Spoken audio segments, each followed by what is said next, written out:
పోలీసుల షోకాజ్ నోటీసులకు సంధ్య థియేటర్ యాజమాన్యం రిప్లై ఇచ్చింది. 6 పేజీల లేఖని థియేటర్ యాజమాన్యం పోలీసులకు పంపింది. సంధ్య థియేటర్ కి అన్ని అనుమతులు ఉన్నాయని, గత 45 ఏళ్లుగా థియేటర్ రన్ చేస్తున్నామని చెప్పారు. గతంలో ఎప్పుడూ ఇలాంటి ఘటన జరగలేదని, పుష్ప 2 ప్రీమియర్ షోకి 80 మంది స్టాఫ్ విధుల్లో ఉన్నారని వివరించారు. 4-5 తేదీల్లో థియేటర్ ని మైత్రి మూవీస్ ఆధీనంలోకి తీసుకుందని సంధ్య థియేటర్ యాజమాన్యం లేఖలో పేర్కొంది.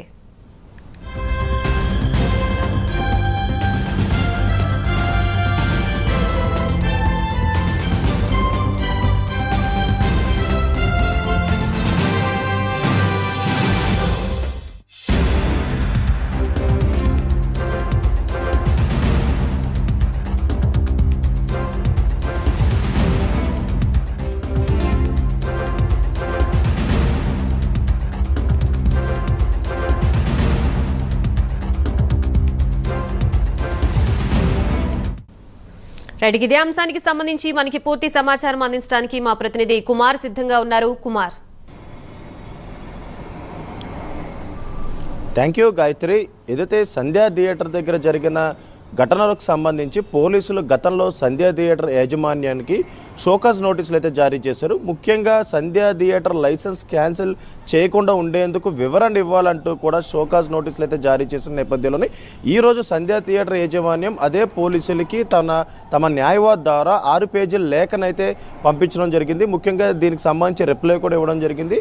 సంధ్యా థియేటర్కి సంబంధించి ఏదైతే అన్ని వసతులు ఉన్నట్లు కూడా సంధ్యా థియేటర్ అయితే పేర్కొంది. ముఖ్యంగా ఏదైతే 2-4 వీలర్స్ కూడా ప్రత్యేక పార్కింగ్ ఉన్నట్లు కూడా సంధ్యా థియేటర్ యాజమాన్యం అయితే ఈ లేఖలో పేర్కొంది.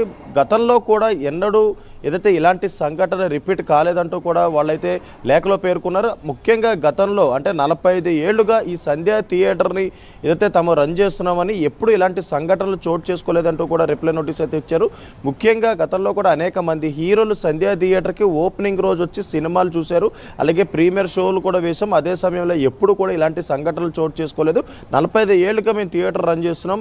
ముఖ్యంగా ఏదైతే సంధ్యా థియేటర్కి కావాల్సిన అన్ని వసతులు ఉన్నాయంటూ కూడా ఇప్పటికే సంధ్యా థియేటర్ యాజమాన్యం అయితే చెప్పడం జరిగింది. ముఖ్యంగా పుష్ప 2 సినిమా రిలీజ్ సమయంలోనే బెనిఫిట్ షో సమయంలోనే సంధ్యా థియేటర్ యాజమాన్యం అలాగే తమ సిబ్బంది అంటే సుమారు 80 మంది సిబ్బంది విధుల్లో ఉన్నట్లు కూడా సంధ్యా థియేటర్ యాజమాన్యం అయితే పేర్కొంది. కానీ 4-5 తేదీల్లోని మైత్రి మూవీస్ ఏదైతే సంధ్యా థియేటర్ తమ ఆధీనంలోకి తీసుకుందంటూ కూడా ఈ లెటర్లో పేర్కొన్నారు. ముఖ్యంగా సంఘటనకు సంబంధించి ఏదైతే ఒక మహిళ చనిపోవడం, మరొక బాలుడికి తీవ్రంగా గాయాల పాలై ఇప్పటికీ ఇంకా కిమ్స్ ఆసుపత్రిలో వైద్యం అయితే అందిస్తున్నారు. ఈ నేపథ్యంలోనే ముఖ్యంగా ఈ సంఘటన కూడా ఏదైతే పోలీసు కూడా చాలా సీరియస్గా తీసుకున్నారు. దీనిపై కేసులు నమోదు చేసి ఇటు సంధ్యా థియేటర్ పై కేసు నమోదైంది, అలాగే ఇటు అల్లు అర్జున్ పై కూడా కేసు నమోదైంది. ముఖ్యంగా ఏదైతే సంధ్యా థియేటర్ యాజమాన్యం కూడా గతంలో హైకోర్టుకు కూడా వెళ్లారు. ముఖ్యంగా పోలీసులు కూడా గతంలో షోకాజ్ నోటీసులు జారీ చేశారు. ముఖ్యంగా ఈ ఘటనకు సంబంధించి వివరణ ఇవ్వాలంటూ కూడా షోకాజ్ నోటీసు పంపించిన నేపథ్యంలో ఈరోజు 6 పేజీల లేఖ కూడా తమ న్యాయవాదితో పంపించడం జరిగింది. అలాగే సంధ్యా థియేటర్కి అన్ని వసతులు ఉన్నాయంటూ కూడా ఈ లేఖలో పేర్కొన్నారు. కాకపోతే 4-5 తేదీల్లో మైత్రి మూవీస్ అసోసియేషన్ వాళ్ళే ముఖ్యంగా ఏదైతే సంధ్యా థియేటర్ తమ ఆధీనంలోకి తీసుకున్నారు. ఎందుకంటే పుష్ప 2 రిలీజ్ ఈవెంట్ ఉన్న సమయంలోనే బెనిఫిట్ షో ఉంటుంది కాబట్టి ముందుగా 4వ తేదీ 5వ తేదీ ముఖ్యంగా మైత్రి మూవీస్ తమ ఆధీనంలోకి తీసుకుని ఈ షోస్ నిర్వహించినట్లు కూడా ఇప్పటికే సంధ్యా థియేటర్ యాజమాన్యం అయితే చెప్తుంది. కానీ ఏదైతే ఆ రోజు జరిగిన ఘటనకు సంబంధించి ఇప్పటికే పోలీసు వారు కూడా చాలా సీరియస్గా తీసుకుని దీనిపై కేసులు నమోదు చేయడం జరిగింది. అలాగే మరొక పక్క ఇటు అల్లు అర్జున్ కూడా అరెస్ట్ కూడా అయ్యారు. అలాగే ముందస్తు బెయిల్ కూడా తెచ్చుకోవడం జరిగింది. ప్రస్తుతం 4 వారాల పాటు అల్లు అర్జున్ కూడా ముందస్తు బెయిల్పై ఉన్నారు. అలాగే ఇప్పటికీ ఏదైతే పోలీసు విచారణ కూడా అల్లు అర్జున్ కూడా హాజరవుతున్నారు.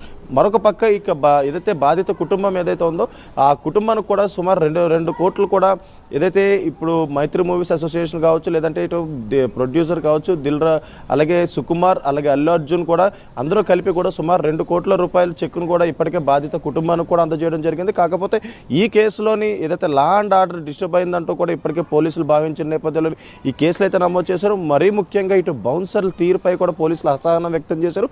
ముఖ్యంగా సంధ్యా థియేటర్లోని ఏదైతే ఈ ఘటన జరిగిన సమయంలోనే బౌన్సర్ల తీరు అత్యుత్సాహంగా ఉందంటూ కూడా ఇప్పటికే పోలీసులు కూడా నిర్ధారించారు. అలాగే బౌన్సర్లపై కూడా ఇక నుండి కూడా బౌన్సర్లకి అనే ఆంక్షలు ఉంటాయంటూ కూడా ఇప్పటికే పోలీసులు చెప్పిన నేపథ్యంలోని ముఖ్యంగా వీటన్నిటి బట్టి కూడా ఏదైతే సంధ్యా థియేటర్ యాజమాన్యానికి షోకాజ్ నోటీసులు అయితే జారీ చేశారు. ఎందుకంటే ఆర్టీసీ క్రాస్ రోడ్స్లోని మెయిన్ సెంటర్లో సంధ్యా థియేటర్ అయితే ఉంటుంది. ముఖ్యంగా ప్రతి సినిమా ఏ సినిమా రిలీజ్ అయినా సరే బెనిఫిట్ షోలు అలాగే ఫ్యాన్స్ అందరూ కూడా ఇదే థియేటర్కి వస్తారు కాబట్టి ముఖ్యంగా ఏదైతే ఈ ఘటనకు సంబంధించి వివరణ ఇవ్వాలంటూ కూడా ఇప్పటికే పోలీసులు షోకాజ్ నోటీసులు జారీ చేసిన నేపథ్యంలో ఈ రోజు 6 పేజీల లేఖతో కూడా వాళ్ళు రిప్లై అయితే ఇవ్వడం జరిగింది Gayatri. Right, thank you for the update Kumar.